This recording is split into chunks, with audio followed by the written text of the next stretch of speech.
tema da exposição doutrinária está no Evangelho segundo o Espiritismo, no capítulo 18, itens de 3 a 5. Para dar início, vamos fazer uma prece. Deus, de infinita bondade, de infinita misericórdia, Jesus, com seus benfeitores espirituais, que nos dê a sustentação, o amparo necessário para que possamos fazer esta exposição.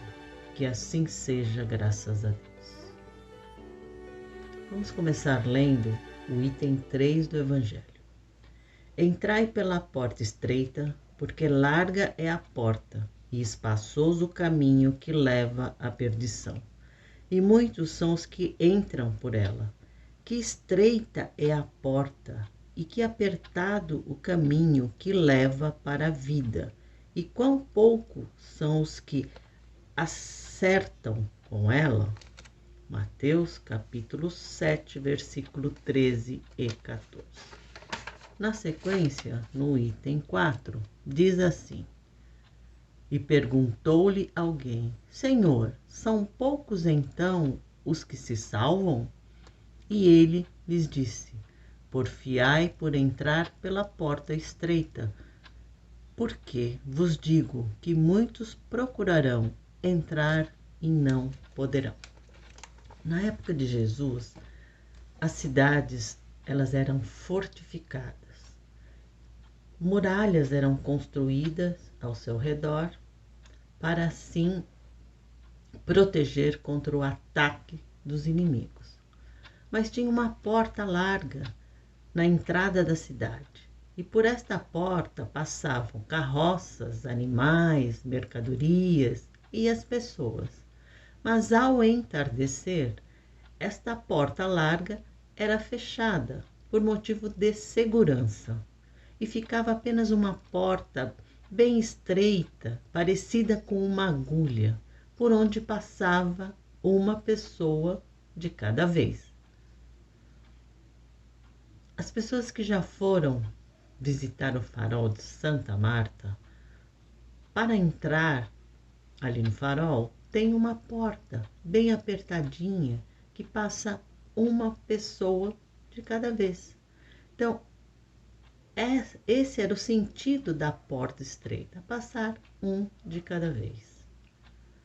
Então, desta passagem evangélica que vem a citação: é mais fácil um camelo passar pelo buraco de uma agulha do que um rico adentrar ao reino dos céus.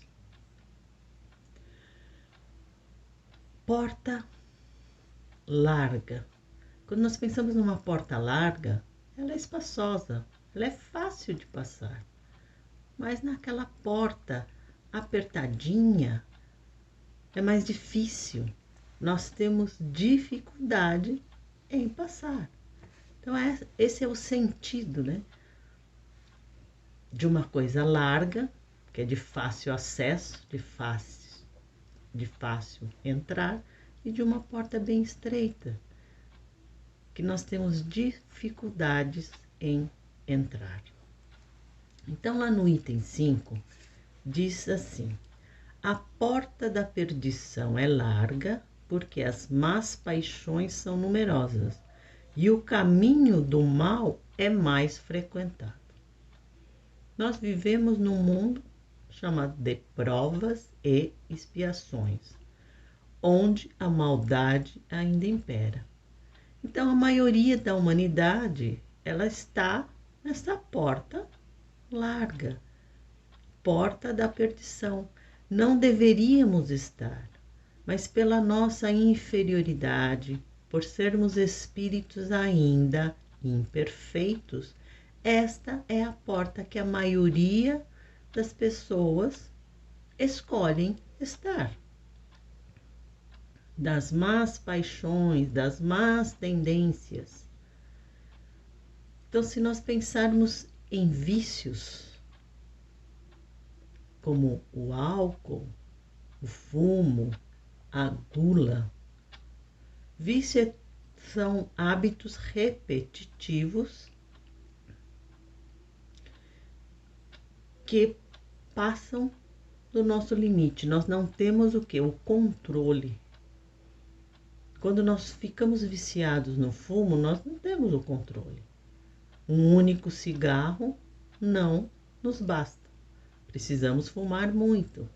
2, 3 maços. Quando nós falamos em álcool, em bebida alcoólica, aquele que toma uma taça de vinho, ele ainda não está viciado. Mas, se continuar com um hábito repetitivo, pode ser que ele se torne um dependente do álcool. Porque o dependente é aquele que não se contenta com um copinho. Ele precisa tomar uma garrafa. Ah, mas uma garrafa não dá. Ah, são 2 garrafas. A gula é a mesma coisa, é o prazer em comer, mas é o excesso. É o excesso da comida. Então, tudo aquilo que é em excesso, cigarro, álcool, que é prejudicial à nossa saúde. Nós estamos falando da porta larga, da porta da perdição. Então, aqui nós estamos dando alguns exemplos para que a gente possa entender como é que funciona esta porta larga. Por que as pessoas procuram estar nesta porta larga? Temos também os vícios morais. Vícios morais que podem ser a maledicência, a inveja, o ódio, a vingança, o egoísmo, os ciúmes. São vícios, são defeitos morais que muitos de nós ainda carregam. Aqui são alguns dos exemplos, porque temos muitos outros, mas vamos falar um pouquinho desses exemplos. A maledicência. A maledicência é falar mal do outro. Se eu só falo mal do outro, se eu tenho um hábito constante em falar mal do outro, se torna um vício.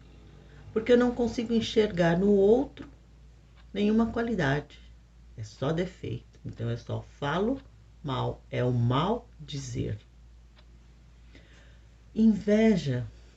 A inveja é quando uma pessoa ela tem um bem material. Ela já tem um carro. Mas aquele carro que ela tem, já para ela não serve mais, porque o vizinho comprou um modelo melhor. Ah, porque o do vizinho, a cor, o modelo é melhor que o meu. Então ela inveja, ela quer ter sempre o que o outro tem. E com isso, ela sofre as suas aflições, porque ela nunca está satisfeita com aquilo que ela tem, com aquilo que ela conquistou. Ela sempre quer conquistar o que o outro tem. Ódio. Fulano não torce pelo mesmo time que eu. Ah, eu odeio aquele sujeito, porque ele não pensa da mesma forma que eu. Ele não torce pelo mesmo time. Mas esse ódio, ele pode crescer e se tornar uma vingança.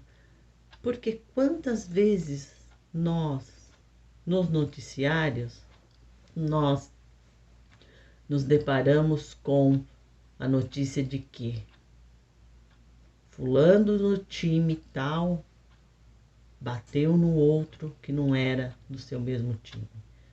O ódio que levou à vingança. Mas não precisamos ter ódio ou querer a vingança contra o próximo. Temos que respeitar aquilo que o outro gosta. Mas nesse mundo de provas e expiações, ainda isso acontece. De as pessoas odiarem umas às outras, quererem se vingar umas das outras. Os ciúmes. O que leva os ciúmes? Os ciúmes leva a uma violência doméstica, a um feminicídio.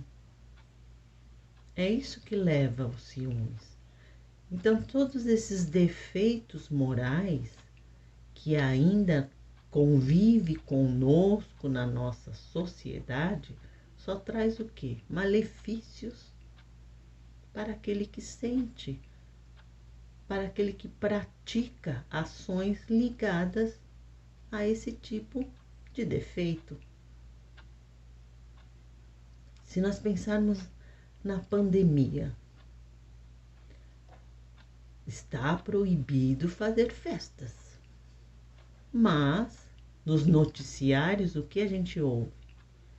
Intervenção da polícia porque teve festa. É o orgulho, a vaidade daqueles que participam de uma festa. Por quê? Nós sabemos que o melhor remédio, por enquanto, para a pandemia é o isolamento social. Mas as pessoas não respeitam o seu próximo. Acha que estão imunes, mas sabemos que ninguém está imune. Qualquer um de nós poderemos pegar a Covid. Ninguém está isento. Mas a sociedade em que nós vivemos, o orgulho, a vaidade, ainda é muito grande. As pessoas olham só para si, se achando diferente dos outros, se achando superior aos outros. E nós não somos superiores a ninguém. Nós temos que respeitar, sim, uns aos outros. Se é pedido para usar máscaras quando nós vamos sair às ruas, muita gente vê nas ruas que não usa, mas não é um desrespeito contra ele mesmo e contra o seu próximo. Por isso que é a porta da perdição, onde existem essas facilidades mundanas. São as ilusões do mundo material, do mundo em que nós vivemos. Nós estamos encarnados e vivemos no mundo material. Isso nós sabemos. Mas nós estamos aqui justamente para fazer o contrário. Não é para ter ódio, nem inveja, nem vingança, nem ciúmes. São defeitos que nós precisamos eliminar. Mas será que a maioria das pessoas estão dispostas a trabalhar esses defeitos? Ou a maioria não está nem preocupada com essa melhora? Está apenas usufruindo da materialidade. Ah, mas para ser feliz eu preciso ir numa festa, eu preciso beber, eu preciso fumar. E nós sabemos que tudo isso faz parte da ilusão desse mundo material. Então essa é a porta estreita que a maioria de nós convive ou ainda está nesta porta. Mas essa lição, Jesus nos convida a sair desta porta larga da perdição e entrarmos pela porta estreita. Porque o que é a porta estreita? A porta estreita da salvação é estreita, porque o homem que deseja transpô-la deve fazer grandes esforços para vencer as suas má tendências, as suas paixões. Essa é a porta estreita, que é o convite de Jesus, é a da salvação. é o caminho que nos levará ao reino dos céus. Na época de Jesus, as pessoas questionavam muito a Jesus. Mestre, como eu vou me salvar? O que devo fazer para ter a salvação? Então, essa é uma lição em que Jesus está nos mostrando o que devemos fazer para nos salvar. O que devemos fazer para adentrar ao reino dos céus? Nós precisamos eliminar os defeitos. Cada um de nós sabemos quais são os nossos defeitos. Eu citei alguns defeitos lá dentro da porta larga, mas tem muitos outros defeitos. Então, cada um de nós, identificando o defeito que temos, vamos trabalhar para poder eliminar esses defeitos e estar caminhando dentro dessa porta estreita, que é o caminho que Jesus está nos ensinando. É o caminho onde nós respeitamos o próximo, onde nós colocamos em prática os ensinamentos de Jesus, onde nós viemos aqui, estamos encarnados e temos as nossas provações para cumprir. Então, nós cumprimos as nossas provações com resignação, porque entendemos que todo sofrimento em que nós passamos nesta encarnação são resquícios de vidas passadas ou são atos que nós, quando mais jovens, fizemos nessa mesma encarnação. Quando nós, muitas vezes, estávamos lá naquela porta larga, na porta da perdição, lei de causa e efeito. Então, quais são as consequências que nós estamos colhendo das nossas próprias ações? Que nós temos que melhorar. Que defeito eu tenho que melhorar? O que eu preciso para ser uma pessoa de bem?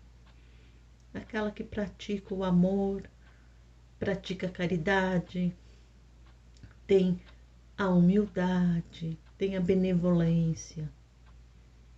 Porque aquele que está no caminho do bem, ele está em busca de virtudes. Ele está em busca de conquistar estas virtudes. Porque nós sabemos que esta vida material, ela é passageira. Estamos aqui nessa grande escola que é a Terra para aprendermos aquilo que não aprendemos em encarnações passadas, adquirir mais virtudes. Mas se eu continuar dentro da porta estreita, da porta larga, eu vou estar cometendo os mesmos erros que eu já cometi em muitas outras encarnações. Por isso que estamos ainda no mundo de provas e expiações. Não conseguimos passar de ano. Mas será que nós vamos querer repetir novamente de ano? Desencarnar, encarnar novamente no mundo de provas e expiações? Ou estamos dispostos a entrar nessa porta da salvação, que ela é estreita, dá trabalho, precisamos perseverar. Mas será que não valerá a pena? O que nós levaremos desta encarnação? Nada que está lá na porta larga da perdição nós vamos levar quando desencarnar. Mas aquilo que nós aprendermos aqui nessa porta estreita, que são as nossas virtudes, o aprendizado, tanto moral como intelectual, será a nossa bagagem. A nossa malinha será como? Nós vamos carregar uma malinha só com duas coisas, né? Os nossos aprendizados, tanto do lado material, como tanto do lado espiritual, como do lado intelectual. De material nada levaremos dessa vida. Material ficará aqui na Terra. Nós usufruímos das coisas materiais. Mas ao desencarnar, a nossa malinha, ela vai com a sabedoria e com amor, que são as nossas duas asinhas que nós precisamos. O anjo tem duas asinhas. E essas nossas duas asinhas é que nós estamos trabalhando para que elas fiquem equilibradas. Muitas vezes elas estão capengas.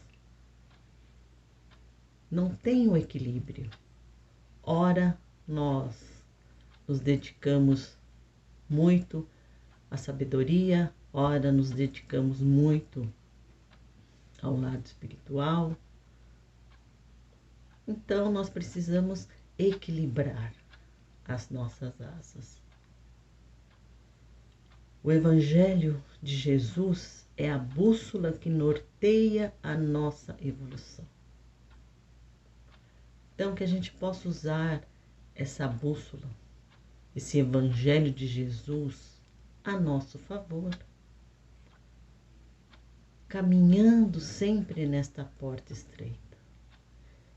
É o caminho da vida eterna, porque a porta larga da perdição não nos conduzirá ao reino dos céus, mas essa porta estreita com certeza nos conduzirá. Se nós estamos aqui nos esforçando para nos melhorarmos a cada dia,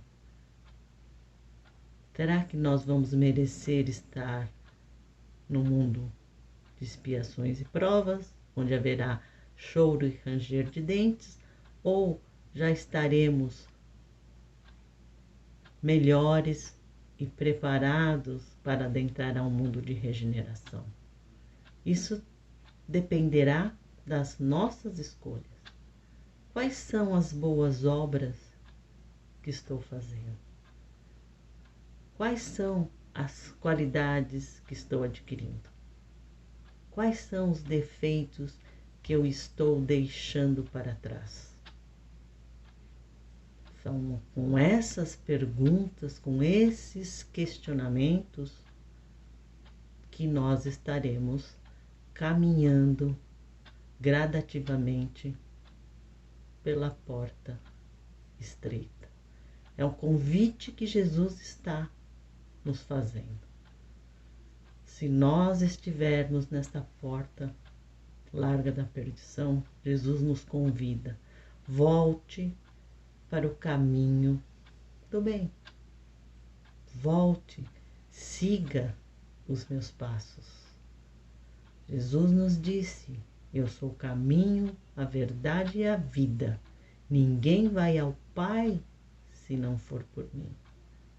Jesus já preparou o caminho para todos nós. Basta seguirmos com coragem, com perseverança.